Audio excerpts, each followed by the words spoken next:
हरिः ओम्। स्वस्ति श्रीगणेशाय नमः। वागीशाद्याः सुमनसः सर्वार्थानामुपक्रमे यं नत्वा कृतकृत्याः स्युः तन्नमामि गजाननम्।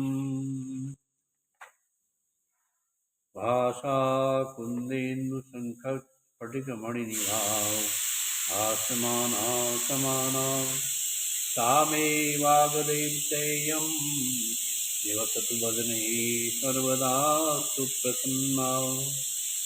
कूजन्तं राम रामेति मधुरं मधुराक्षरम् आरुह्य कविताशाखां वन्दे वाल्मीकिकोकिलम्। उल्लङ्घ्य सिन्धो सलिलं सलीलं यः शोकवहनी जनकात्मजाया आदाय तेनैव ददाह लङ्कां नमामि तं प्राञ्जलिराञ्जनेयम्। ब्रह्मानन्दं परमसुखदं केवलं ज्ञानमूर्तिं द्वन्द्वातीतं गगनसदृशं तत्त्वमस्यादिलक्ष्यम् एकं नित्यं विमलमचलं सर्वधी साक्षिभूतं भावातीतं त्रिगुणरहितं सद्गुरुं तं नमामि। रामं रामानुजं सीतां भरतं भरतानुजं सुग्रीवं वायुसूनं च प्रणमामि पुनः पुनः। चरितं रघुनाथस्य शतकोटिप्रविस्तरम् एकैकमक्षरं पुंसां महापातकनाशनम्। आदिभिः शुद्धो वशी सर्वहिते रतः रामायण परो भूत्वा परां सिद्धिं गमिष्यति। इस प्रकार दोषों से दूर एवं शुद्ध होकर जितेंद्रिय एवं सबके हित में तत्पर रहते हुए जो रामायण का आश्रय लेता है वह परम सिद्धि को प्राप्त होता है। नास्ति गंगा समम तीर्थम नास्ति मातृसमो गुरुः नास्ति विष्णु समो देवो नास्ति रामायणात् परम। गंगा के समान तीर्थ, माता के तुल्य गुरु और भगवान विष्णु के सदृश देवता तथा रामायण से बढ़कर कोई उत्तम वस्तु नहीं है। नास्ति वेद समम शास्त्रम नास्ति शांत समम सुखम नास्ति शांत परम ज्योति नास्ति रामायणात् परम। वेद के समान कोई शास्त्र नहीं है, शांति के समान सुख नहीं है, शांति से बढ़कर ज्योति तथा रामायण से उत्कृष्ट कोई काव्य नहीं है। नास्ति क्षमा समम सारम नास्ति कीर्ति समम धनम नास्ति ज्ञान समो लाभो नास्ति रामायणात् परम। क्षमा के सदृश बल, कीर्ति के समान धन, ज्ञान के सदृश लाभ तथा रामायण से बढ़कर कोई उत्तम ग्रंथ नहीं है। तदन्ते वेद विदुषे गां दद्याच्च सदक्षिणां रामायणं पुस्तकं च वस्त्रालंकारणादिकम्। रामायण कथा के अंत में वेदज्ञ वाचक को दक्षिणा सहित गौ का दान करें। उन्हें रामायण की पुस्तक तथा वस्त्र और आभूषण आदि दें। रामायण पुस्तकं यो वाचकाय प्रयच्छति स याति विष्णु भवनम यत्र गत्वा न शोचति। जो वाचक को रामायण की पुस्तक देता है वह भगवान विष्णु के धाम में जाता है, जहाँ जाकर उसे कभी शोक नहीं करना पड़ता।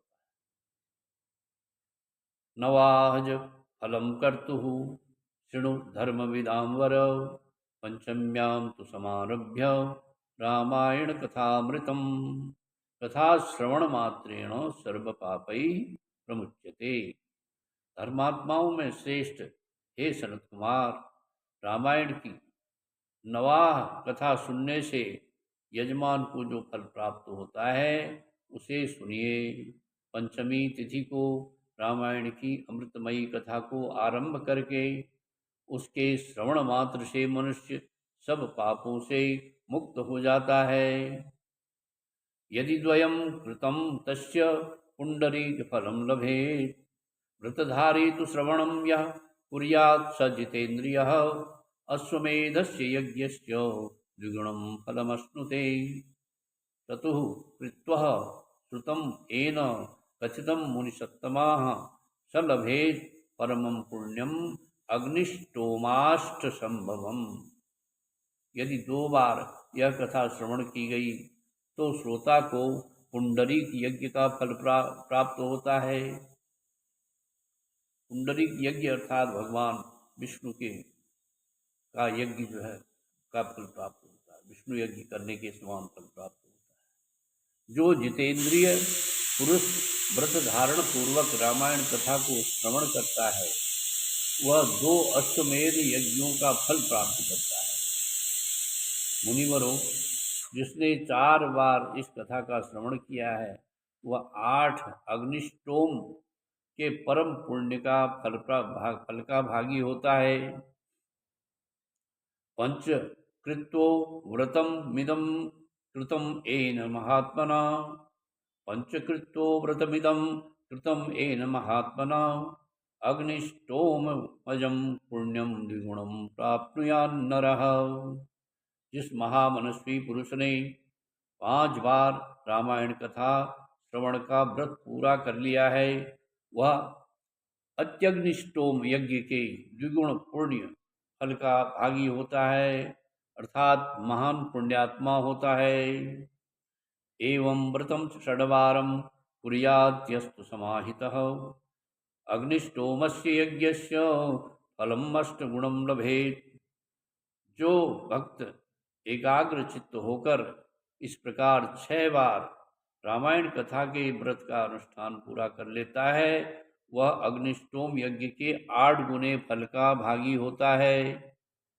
नारी व पुरुषः कुर्यात् अष्टकृत्वो मुनीश्वराः। नरं मेधस्य यज्ञस्य फलं 5 गुणं लभेत्। नरो वाप्यथ नारी वा 9 बारं समाचरेत्। गोमेध सबजम पुण्यम सलभेत त्रिगुणम नरः। रामायणं तु यः कुर्यात् शान्तात्मा प्रयतेन्द्रियः। यः सयाति परमानंदम यत्र गत्वा न शोचति। जो पुरुष शांत चित्त और जितेंद्रिय होकर रामायण यज्ञ का अनुष्ठान करता है आनंदमय धाम को प्राप्त होता है जहाँ से पुनः लौटने की आवश्यकता नहीं होती है। भगवान के परम धाम को प्राप्त होता है और जहाँ जाकर उसे कभी फिर शोक नहीं करना पड़ता। रामायण परो नित्यम गंगा स्नान परायणः। धर्म मार्ग प्रवक्तारो मुक्ता एवं न संशयः।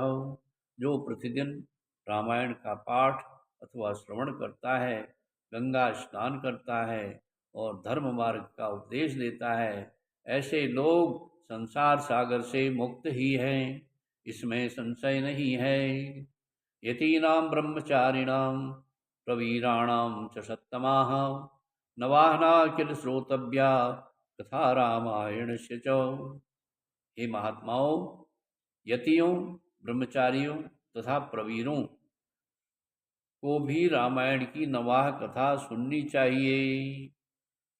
श्रुत्वा नरो राम कथाम अति दीप्तोति भक्तितः ब्रह्मणः पदमासाद्य तत्रैव परिमोदते। श्री राम कथा को अत्यंत भक्तिपूर्वक सुनकर मनुष्य महान तेजस से उद्दीप्त हो उठता है और ब्रह्मलोक में जाकर वही आनंद का अनुभव करता है। तस्मात् शृण्वध्वं विप्रेन्द्रा रामायण कथामृतम् श्रोत्रीणां च परम श्राव्यम पवित्राणां मनोत्तमम्। इसलिए विप्रेंद्रगण, आप लोग रामायण की अमृतमयी कथा सुनिए। श्रोताओं के लिए यह सर्वोत्तम, श्रवणीय, अनुकरणीय वस्तु है और पवित्रों में भी परम उत्तम है। दुःस्वप्ननाशनं धन्यं श्रोतव्यं च प्रयत्नतः। नरोऽत्र श्रद्धया युक्तः श्लोकार्धमेव च। दुःस्वप्न को नष्ट करने वाली यह कथा धन्य है, इसे प्रयत्न पूर्वक सुनना चाहिए। जो मनुष्य श्रद्धायुक्त होकर इसका एक श्लोक या आधा श्लोक भी पढ़ता है, पठते मुच्यते सद्यो युपपातककोटिभिः शतामेव प्रयोक्तव्यं गुह्याद् गुह्यतमं तु यत्। वह तत्काल ही करोड़ों उपपातकों से, महान पातकों से छुटकारा पा जाता है। यह गुह्य से भी गुह्यतम अर्थात गोपनीय है, इसे सत्पुरुषों को ही सुनना चाहिए। वाचयेत् राम भवने पुण्यक्षेत्रे च संसदि ब्रह्मद्वेषरतानां च दम्भाचाररतात्मनां लोकवंचकवृत्तीनां न बुर्याद इदमुत्तमम्। अर्थात भगवान श्री राम के मंदिर में अथवा किसी पुण्य क्षेत्र में सत्पुरुषों की सभा में रामायण कथा का प्रवचन श्रवण करना चाहिए। स्वस्ति प्रजाभ्यः परिपालयन्तां न्यायेन मार्गेण महीं महिषाः। गोब्राह्मणेभ्यः शुभमस्तु नित्यं। लोकाः समस्ताः सुखिनो भवन्तु। श्री राम जय राम, जय जय राम। श्री राम जय राम, जय जय राम।